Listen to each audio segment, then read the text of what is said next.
In the landscape of modern work, there is a figure who appears to have it all. They are the star employee, the dependable colleague, the one who never misses a deadline. On the surface, they are the very picture of success, a testament to the virtues of dedication and hard work.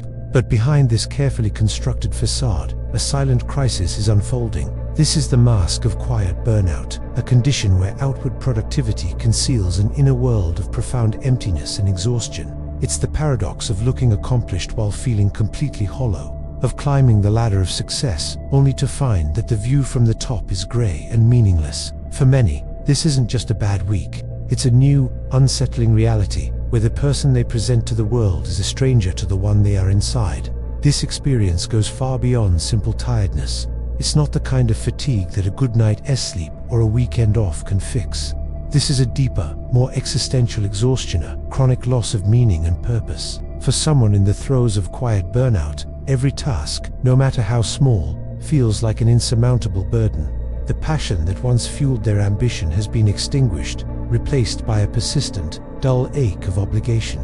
Achievements that once brought a rush of pride and satisfaction now ring hollow. Completing a major project or receiving praise feels like watching a scene from someone else's life, detached and distant. The internal reward system has been unplugged, leaving only the mechanical motion of going through the motions.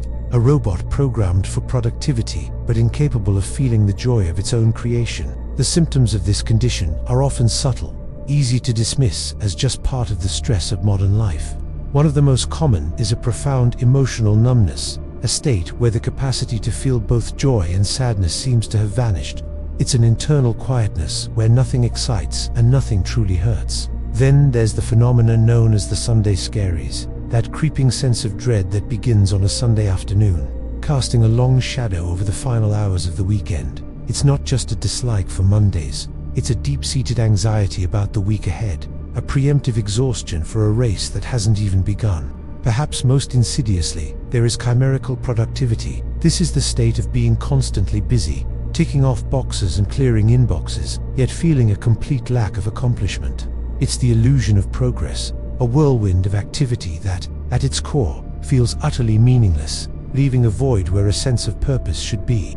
To understand this silent epidemic, we must look to the cultural soil in which it grows. Modern society, particularly in places like America, has glorified hustle culture, a relentless ideology that equates self-worth with productivity.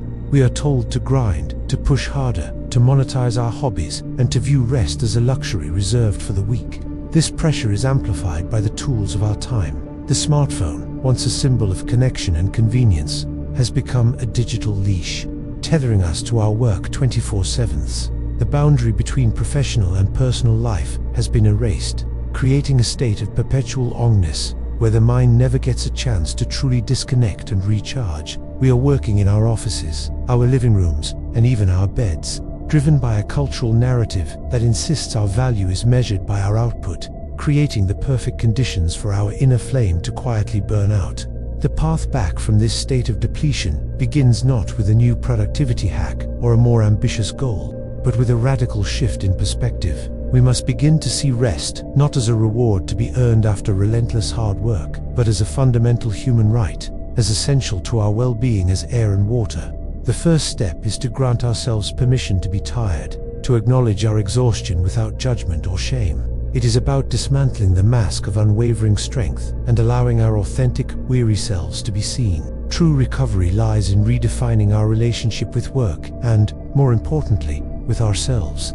It's about cultivating an inner life so rich and meaningful that our identity is not solely defined by what we do, but by who we are. It is in this space of intentional rest and self-compassion that we can begin to reclaim our energy, our joy, and our sense of purpose, moving from a state of quiet burnout to one of quiet, sustainable being.